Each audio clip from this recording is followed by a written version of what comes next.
Assalamualaikum warahmatullahi wabarakatuh. Alhamdulillah. Allahumma salli ala Sayyidina Muhammad wa ala ali Sayyidina Muhammad.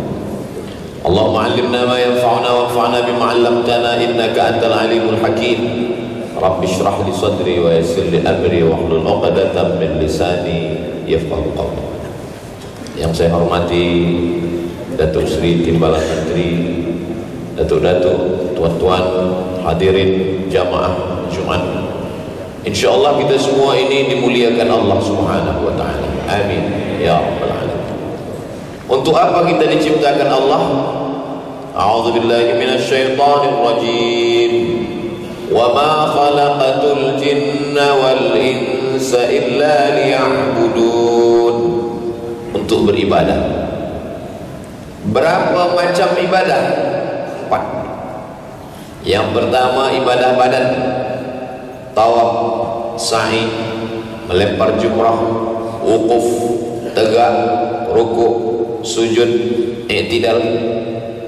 Yang kedua ibadah harta, zakat, wakaf, infak, sedekah, wasiat, hibah, ghanimah. Yang ketiga ibadah lisan, subhanallah, alhamdulillah, la ilaha illallah, wallahu akbar, Allah Allah. Yang keempat ibadah hati, tawakal, ridha, qanaah, zikir, iman, Islam, takwa. Di antara 4 ibadah ini mana ibadah yang paling mulia? Ibadah yang paling mulia ibadah hati. Mengapa yang paling mulia ibadah hati? Kerana dari ujung rambut sampai ujung kaki yang mulia adalah hati. Ala fil jasadi mudghah, ketahuilah di dalam badan ini ada segumpal, ada sekepal. Idza salahat salahal jasadu kulluh. Kalau dia baik, yang lain ikut jadi baik. Wa idza fasadat fasadal jasadu kulluh. Kalau yang lain rosak, dia ikut rosak. Ala wahil qalb, hati. Di antara ibadah harta mana yang paling baik? Ibadah harta yang paling baik shadaqatun jariyah, mengalir selepas kita mati. Di antara ibadah lisan mana yang paling baik? Afdalul dzikri fa'lam annahu la ilaha illallah. Di antara ibadah badan, tegak, rukuk, sujud, tawaf, melempar jumrah, mana yang paling baik? Aqrabu ma yakunul 'abdu min rabbih wa huwa sajid. Allah paling dekat dengan orang yang sujud. Keempat-empat ibadah ini boleh terjadi bersama dalam satu waktu di dalam masjid. Ibadah hati, iman. Ibadah lisan, la ilaha illallah. Ibadah badan, sujud. Ibadah harta, sedekah jariyah. Maka keempat-empat ibadah bersatu di dalam masjid. Itulah mengapa binaan yang paling mulia di atas muka bumi ini adalah masjid. Inna awwala baiti wudi'a lin-nasi lalladzi bi Bakkah mubaraka. Binaan yang pertama di atas muka bumi yang penuh dengan keberkahan adalah yang ada di Bakkah. Nama lainnya Makkah, nama lainnya Ummul Qura. Itulah dia Masjidil Haram. Subhanalladzi asra bi'abdihi lailan minal masjidil haram ilal masjidil aqsa. Apa binaan yang pertama ya Rasulullah? Al-Masjidil Haram. Apa yang kedua ya Rasulullah? Al-Masjidil Aqsa. Kam bainahuma, berapa antara keduanya? 40. Lalu kemudian maka Nabi Muhammad SAW ketika dia pindah dari kota Makkah ke kota Al-Madinah Al-Munawwarah, berangkat hari Isnin sampai di Quba hari Isnin 4 malam, malam Selasa, malam Rabu, malam Khamis, malam Jumat. Selama 4 malam yang dia buat adalah masjid. Itulah dia Masjid Quba. panjang umur, sehat badan, mudah-mudahan kita boleh sembahyang di Masjid Quba. Hari Jumat macam hari ini, hari Jumat dia bertolak dari Masjid Quba menuju Yathrib, dia ubah namanya menjadi Al-Madinah Al-Munawwarah, dan yang pertama dia bina bukan rumahnya, yang dia bina pertama adalah rumah Allah. Dari dinding sampai ke mimbar 22 meter, ke belakang 15. Itulah yang disebut ma baina baiti wa mimbari, antara rumahku dan mimbarku raudhatun min riyadil jannah, satu dari taman-taman surga.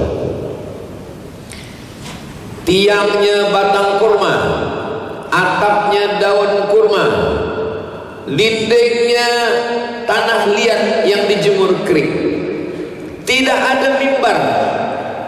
Datang seorang perempuan, perempuan ini punya najjar, tukang kayu. Ya Rasulullah, ya, saya punya najjar, tukang kayu, ya, boleh saya buatkan mimbar? Tukang kayu saya ini pandai buatkan mimbar. Boleh ya Rasulullah. Kata Nabi, buatlah. Dibuatlah mimbar 3 lantai, 1, 2, 3. Naik Nabi ke atas. 10 tahun Nabi menyampaikan khutbah di atas mimbar ini. Selepas Nabi Muhammad SAW meninggal, Abu Bakar Siddiq menjadi imam dan khatib. Abu Bakar menyampaikan khutbah di anak tangga yang kedua, 1, 2. Dia tak tegak di tempat tegaknya Rasulullah. Ditanya, ya khalifata Rasulullah, wahai khalifah, wahai Abu Bakar Siddiq, kenapa engkau tegak di tempat tegaknya Rasulullah? Saya malu, tak sampai iman dan ilmu saya setinggi Rasulullah sallallahu alaihi wasallam. Dia hanya tegak di tempat tangga kedua, tempat tegaknya Sayyidina Abu Bakar Siddiq. Ketika itu masjid tidak ada mihrab. Mihrab tempat imam tidak ada. Fanadatul malaikatu wa huwa qaimun fil mihrab. Tidak ada mihrab. Siapa yang membuat mihrab pertama kali? Mihrab dibuat pada masa Khalifah Marwan Ibnul Hakam. Maka ketika itu dipanggil arsitek datang dari Dimashq, Suriah. Maka dia buatkanlah melengkung tempat imam. Mengapa imam dibuatkan? Supaya boleh membuat saf lebih panjang. Sebab kalau imam di sini kosong kanan kiri, maka imam di mihrab sehingga boleh saf lebih banyak. Kenapa dibuatkan mihrab? Sebab masa itu belum ada mic, sehingga kalau imam di mihrab suaranya menggema ke belakang. Itu maka masjid-masjid yang tua zaman dulu mihrab cekung, lalu kemudian tidak sampai ke atas supaya suara itu menggema ke belakang. Bismillahirrahmanirrahim. Ini menggema pakai mic, bukan mihrab. Masa itu belum lagi ada kubah, sebab masjid Nabi tak ada kubah. Dari mana kubah ini datang? Ketika Islam sampai ke negeri Rom. Di Rom itu mereka punya arsitek atap yang melengkung, batu yang disusun naik ke atas, maka nampaknya kubah ni elok. Kenapa elok guna kubah? Karena kalau ada kubah tak ada tiang di tengah. Maka kalau tak ada tiang di tengah, saf tak putus. Saya pun kalau menyampaikan tazkirah, khutbah, saya suka kalau tak ada tiang di tengah. Sebab kalau banyak tiang, tak sampai ayat-ayat itu ke telinga jamaah, tersangkut di tiang-tiang. Hari ini kita menengok lama, luas. Masa itu azan Bilal bin Rabah naik ke atas itu tempat yang tinggi di belakang mimbar. Boleh kita tengok sampai hari ini masih ada di Taman Raudhah. Maka belum lagi ada menara yang tinggi. Bila menara ini datang? Menara datang ketika Islam sampai ke Alexandria di Afrika. Ketika itu pada masa pemerintahan Sayyidina Umar Ibn Khattab Amirul Mukminin. Maka Umar bin Khattab mengirim sahabat Nabi bernama Amr bin As untuk membawa Islam ke Afrika. Sampai di Alexandria, mereka menengok ada binaan tinggi di tepi pantai laut Mediterania. Di atasnya ada api. Api diletakkan di tepi pantai supaya kalau malam kapal datang, maka nakhoda kapal tahu bahwa kita dah sampai di tepian. Maka dia pelankan kecepatan kapal, mercusuar tempat api yang menyala. Manarah, nar api, manarah tempat api. Diambil tempat api ini, apinya diturunkan api dari atas ke bawah. Muazzin naik ke atas. Dengan tingginya muazzin, maka lebih banyak kaum muslimin yang mendengar azan. Allahu Akbar, Allahu Akbar. Muazzin naik ke atas. Sekarang muazzin di bawah, suaranya naik ke atas. Apa maknanya? Mimbar, mihrab, kubah, menara adalah sesuatu yang datang selepas Nabi Muhammad sallallahu alaihi wasallam. Jadi kalau hari ini ada yang orang melarang mic, tak boleh masuk ke dalam masjid, kamera tak boleh, mic tak boleh masuk ke dalam masjid. Sebab apa? Sebab tak ada zaman Nabi. Kalau tak ada zaman Nabi, bid'ah, wa kullu bid'atin dhalalah wa kullu dhalalatin finnar. Kamera tak boleh masuk dalam masjid sebab kamera tak ada dalam zaman Nabi. Maka kubah pun tak ada zaman Nabi, menara pun tak ada zaman Nabi, mihrab pun tak ada zaman Nabi.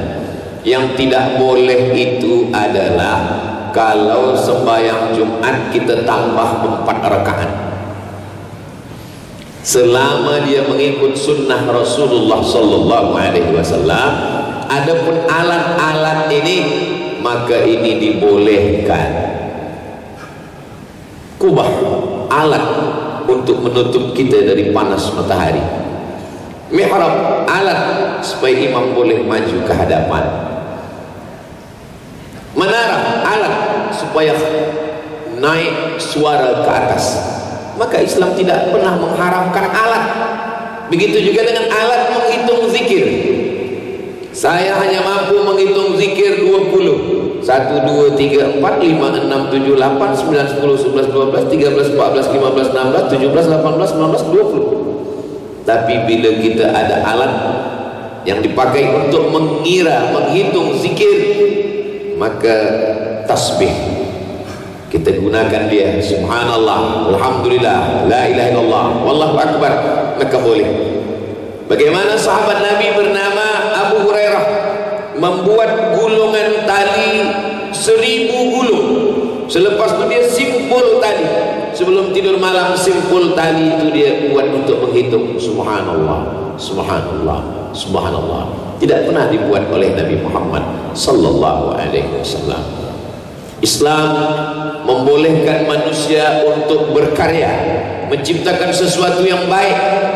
Kalau telinga senang mendengar suara yang elok-elok, maka dalam melantunkan ayat Al-Quran, Al-Fatihah, ada lagu Sika, Jaharka, Nahawan, Ras, Bayati, Soba, sebab telinga suka mendengar. Imam kita tadi suaranya Masya Allah, muazzin kita tadi, kalau telinga suka mendengar yang elok-elok, maka mata pun juga suka memandang yang cantik-cantik, menengok kaligrafi yang ada di atas. Masya Allah. وَجَعَلْنَا مِنْ بَيْنِ أَيْدِيهِمْ سَدًّا وَمِنْ خَلْفِهِمْ سَدًّا فَأَغْشَيْنَاهُمْ فَهُمْ لَا يُبْصِرُونَ. Surah Yasin. Melengok kaligrafi yang ada di atas cantik, Masya Allah. Hunalika da'a Zakaria Rabbah. Di sana ada Zakaria meminta kepada Allah sebab dia lama tak ada anak. Rabbi habli min ladunka dzurriyyatan thayyibah. Ya Allah, berikanlah saya seorang anak keturunan yang baik-baik. Innaka sami'ud du'a. Engkau maha mendengarkan doa. Betapa makbulnya doa Zakaria. Fanadathul malaikatu wa huwa qa'imun yusalli fil mihrab. Belum lagi dia keluar dari mihrab, ketika dia sedang berdoa itu malaikat datang memberikan kabar gembira kepada dia, engkau akan mendapatkan seorang anak bernama Yahya. Zakaria punya anak namanya Yahya. Maka ketika menengok, tangannya sama, tapi satu tangan tulisannya begitu indah. Ada khat riq'i, ada khat thuluthi, ada khat naskhi, ada khat diwani, ada khat kufi, ada khat diwani jali. Begitu kayanya Islam. Bolehkah membuat tulisan Arab yang cantik? Dulu kaligrafi tulisan-tulisan Arab yang ada di dinding Masjid Nabawi ingin dicabut, maka datanglah Syekh Muhammad Mutawalli Asy-Sya'rawi. Kata Syekh Muhammad Mutawalli Asy-Sya'rawi, ketika kamu menengok tulisan yang cantik, yang indah ini, apa yang ada di fikiran engkau? Masya Allah, tabarakallah, cantiknya ciptaan Allah, tak ada teringat kepada yang lain. Bunga-bunga selama bukan makhluk yang bernyawa. Innal malaikata, malaikat, la tadkhulul buyut, tidak masuk ke dalam rumah, fiha tamathil, kalau di dalam rumah itu ada patung makhluk yang bernyawa. Kalau di rumah itu ada, mohon maaf, anjing. Tapi malaikat yang tak masuk itu malaikat rahmat. Malaikat maut masuk. Kalau malaikat maut tak masuk, dah lama saya beli anjing. Begitulah masjid sampai hari ini, di mana umat Islam memijakkan kakinya, maka yang pertama dia bina adalah masjid, dan sampai hari kiamat dia mendapatkan pahalanya. Siapa yang pertama kali membina masjid di tanah ini? Yang pertama kali adalah Sultan Syarif Ali. Dialah yang pertama kali membina masjid. Ustaz tahu dari mana? Saya ziarah tadi, saya tengok ada cerita. Yang pertama membina masjid adalah Sultan Syarif Ali. Begitulah Allah SWT memuliakan. Allah SWT yang pertama dibina di atas muka bumi masjid. Dan ketika nanti semua rumah kita dijual oleh anak kita, cucu kita, ada satu rumah yang tidak akan mungkin dijual kekal abadi, Baitullah, rumah Allah. Tuhan punya rumah yang besar. Selepas kita meninggal, rumah itu dibagi kepada ahli waris, habis. Tapi yang sempat kita benakan untuk rumah Allah mengalir sampai hari kiamat. Itu maka orang Islam berlomba-lomba ingin membina masjid. Sebab apa? Dia tahu umurnya pendek, umur dunia panjang, maka dia ingin mengalirkan pahala.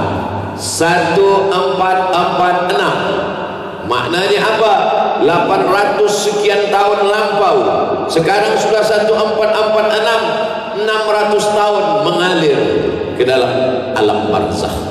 Kita tak tahu entah bila menghadap Allah Subhanahu wa ta'ala, maka kita support membina masjid. Apakah masjid dalam Islam hanya tempat solat subuh, zuhur, asar, maghrib, isya? Tidak. Yang pertama, masjid memang tempat ibadah, ritual, solat. Yang kedua, masjid tempat menuntut ilmu. Maka selesai solat, ada halaqah hadis, ada halaqah fiqh, ada halaqah tafsir, ada halaqah akidah. Halaqah, syekh duduk, murid berkeliling bulat, melingkar. Lingkaran itu bahasa Arabnya halaqah. Maka syekh duduk membacakan kitab. Dulu ulama-ulama kita datang ke Masjidil Haram, belajar kepada halaqah hadis, belajar kepada halaqah fiqh. Halaqah yang paling ramai di Masjidil Haram adalah halaqah Syekh Ahmad Khatib Al-Jami Al-Minkabawi. Lalu kemudian dia merasa dalam hatinya, Masya Allah, ini halaqah ramai betul. Sebab orang suka kepada cara dia menyampaikan. Malamnya dia bermimpi berjumpa dengan Rasulullah sallallahu alaihi wasallam. Lalu Syekh Ahmad Khatib bertanya, ya Rasulullah, ya, Di antara halaqah yang ada di Masjidil Haram ini, manalah halaqah yang paling dimuliakan Allah?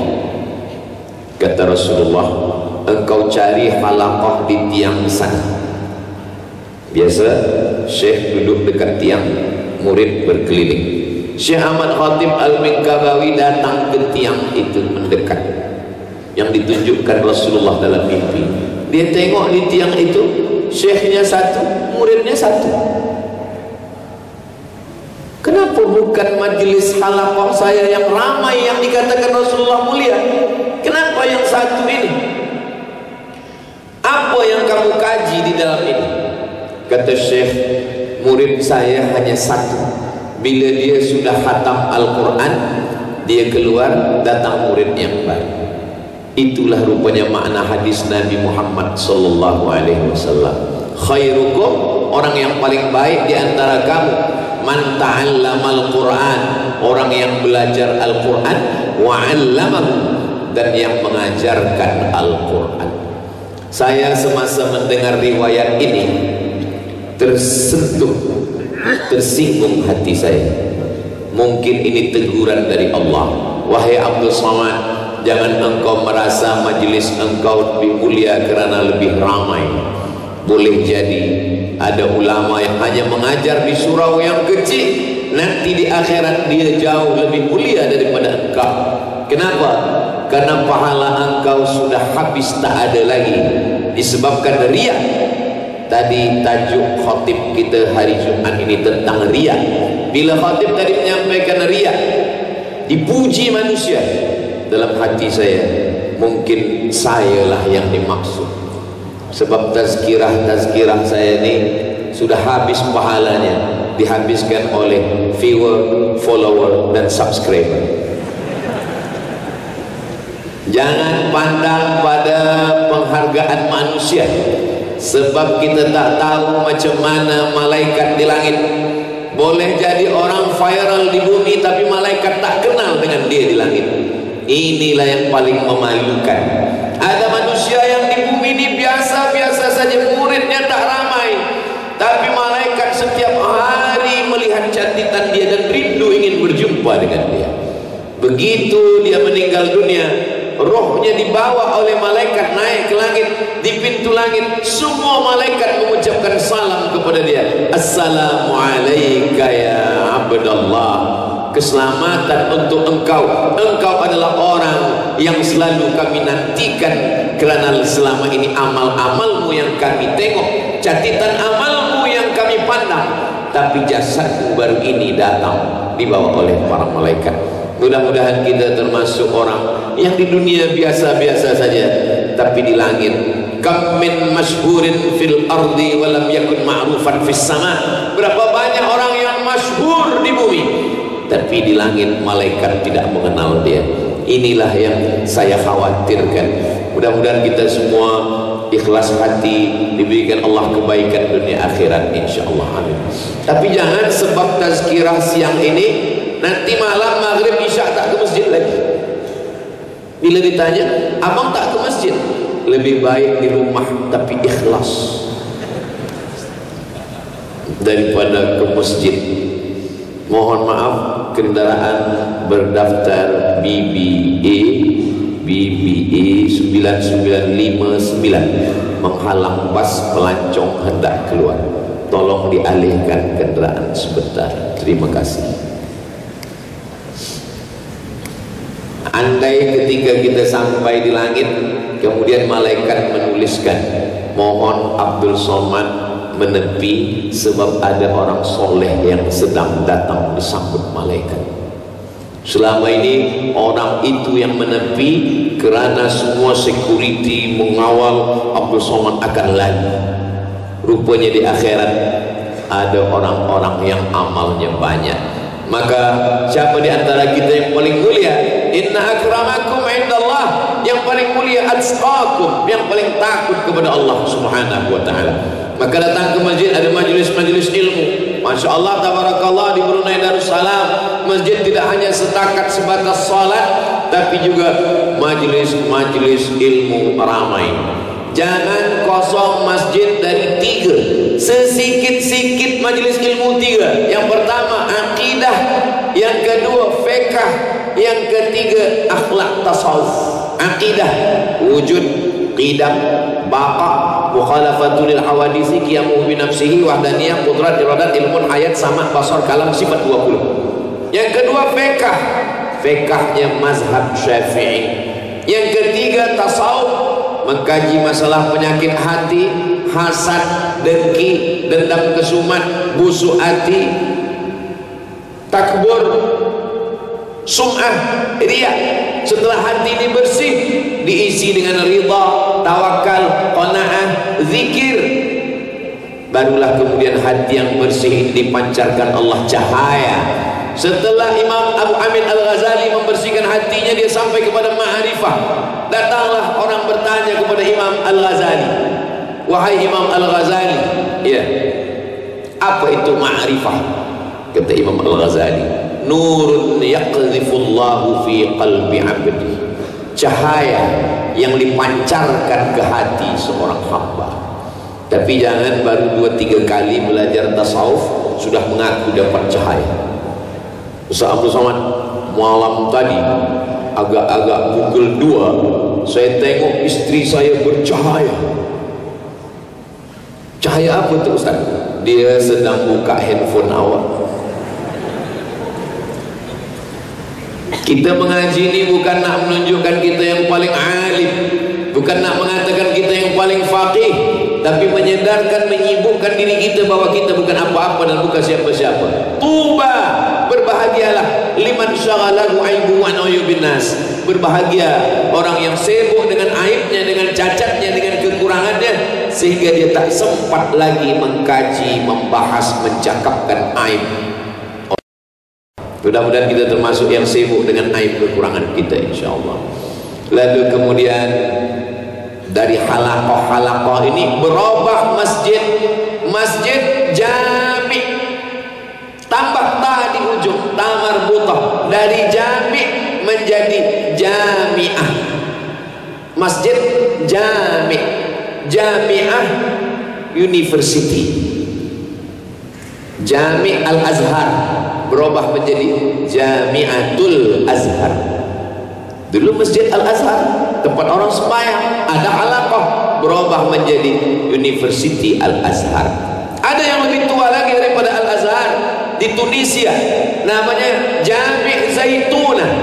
Jami' Masjid Zaituna berubah menjadi Jami'ah Az-Zaituna, University Zaituna.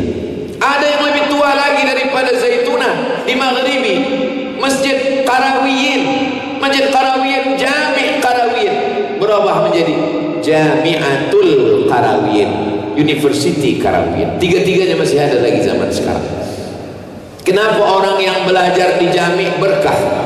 Karena bukan setakat ilmu, tapi ada amal.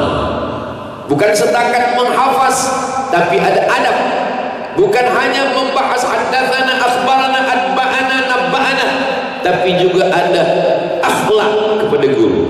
Sekarang orang yang bangga dengan hafazannya, yang bangga dengan ayatnya, yang bangga dengan hadisnya, kamu kalah dengan seorang syekh yang luar biasa. Syekh apa? Syekh AI, tahu segala sesuatu. Maka siapa yang selamat daripada fitnah akhir zaman ini? Yang selamat dari fitnah akhir zaman adalah orang yang belajar, berguru, dan berguru itu di masjid. Man la syaikha lahu fasyaitanu syaikhuhu. Siapa yang tidak berguru, maka syaitanlah gurunya. Kalau kita ke masjid, kita nampak macam mana gerak imam. Allahu Akbar. Dalam hadis dikatakan Nabi mengangkat tangan yuhadhi udhunai, sampai ke telinganya. Allahu Akbar. Tapi ada juga hadis yang menyebutkan yuhadhi mangkibai, sampai ke bahunya. Allahu Akbar. Kalau kita tanya pada AI, ya ayyuhal AI, sembahyang ini angkat tangan kemana? Dia bagi dua-dua. Satu hadis ke telinga,